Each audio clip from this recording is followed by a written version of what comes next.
Thank you again. Honorable Senators, I rise today for the same reasons I did during the last Parliament on February 4th, 2020. Colleagues, I cannot replicate that speech, but I would like to add a few words to the original motion urging the Senate Committee on Science, Technology, and Social Affairs to further study the issues of mental health and suicide prevention, with a particular emphasis on young boys, men, and Indigenous peoples. I invite you to read, there was an op-ed that was published in the Hill Times on November 18th by Rob Whitley, who's an associate professor in the Department of Psychiatry at McGill University, entitled Worrying Statistics on Men's Mental Health Signal, It's Time for an Inquiry. So I was expecting colleagues to speak to this motion on International Men's Day, which was just about 12 days ago, but I believe that my comments, regardless of what day it is, are relevant. I think when dealing with these issues, we cannot forget people who are dealing with substance abuse issues. From experience, I had a problem with abusing substances. For years, I turned to alcohol to give me a quick hit to ease the pain I was living through. It simply began with social drinking. Drinking made me feel good to the point I did not believe, see, or even fathom I had a problem or that I was harming myself. Everything and everyone else was the problem. In a span of approximately 3 years, my life completely and without notice turned upside down. After a while, I started realizing the pain was still there, so I needed, in my mind at that time, more alcohol and sometimes other substances to bury that pain. Soon, I would drink myself to sleep or until I couldn't anymore. Once I would wake up, I would feel so much shame. It's not a great feeling to wake up hurting and feeling not having anything to live for. I felt I had nowhere to go, no one to talk to, so my solution was to start my day like I ended my previous ones. Bottoms up and cheers to me. It was a sad and very, very twisted, vicious circle that I simply didn't have the tools to rise above what I was going through. It was Groundhog Day every day for a very long time, but without the comedy. I know many people struggle with alcohol and other substances. Opioids, in particular, are ravaging our country. In my case, I was in denial for years. As you are very well aware, alcohol abuse almost contributed to my death. There were also contributing factors, but those don't fall under the purview of this motion. All my life, I have seen alcohol destroy lives, destroy families, and have seen what alcohol can do to people both physically and mentally. Some are lucky to have moderate amounts, and some are lucky and don't have problems at all. Many Canadians have alcohol use disorder. Many Indigenous peoples also have alcohol use disorder. Now imagine my situation for a second that had professional and personal problems in a span of a couple of years and turned to alcohol for help.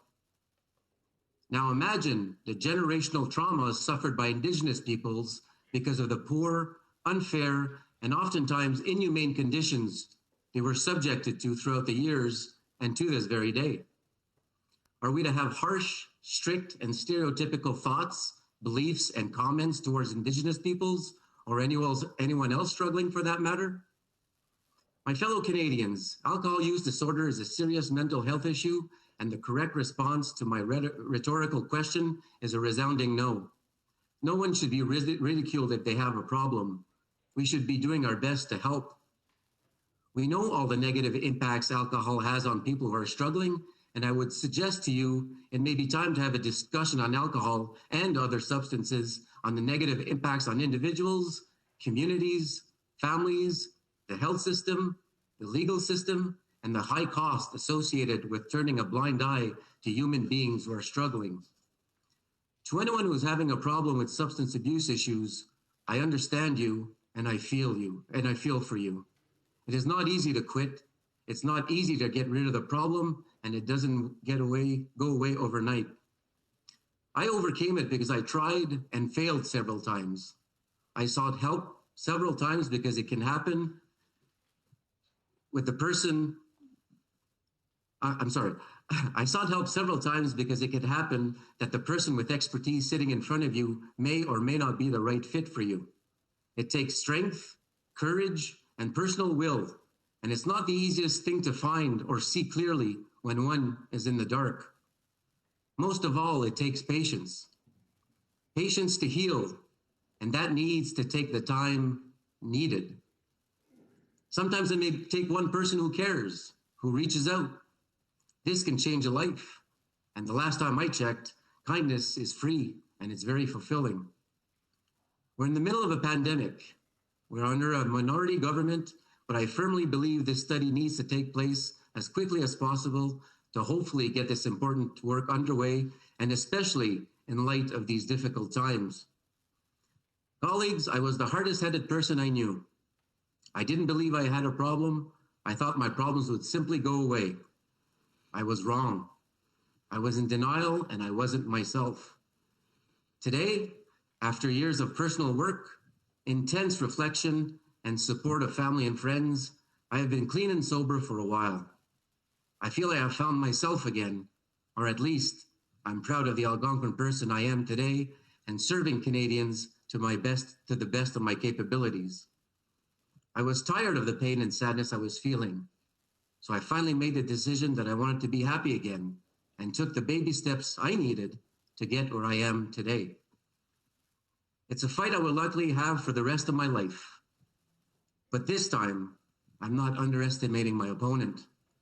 I'm standing toe-to-toe with it, and by my actions, hopefully this time, my opponent will be the one who will run out of gas. If not, I plan to still be standing when the final bell rings. This time, I will win the hardest battle I've ever fought in my life. And let me tell you, I have fought quite a few. But this one, I'm ready for it, but one day at a time. So, honorable colleagues, it is my firm belief that it's our role and responsibility to look out for the most vulnerable. Many people are hurting, but collectively, we can bring the hope that people need and deserve. We are talking about men and young boys here. We're talking about our brothers, our fathers, our uncles, our neighbors. I think it's time that men in particular and young boys get the help that they need to be able to cope. So with that, I thank you for listening and for your precious time. Thank you. Miigwech.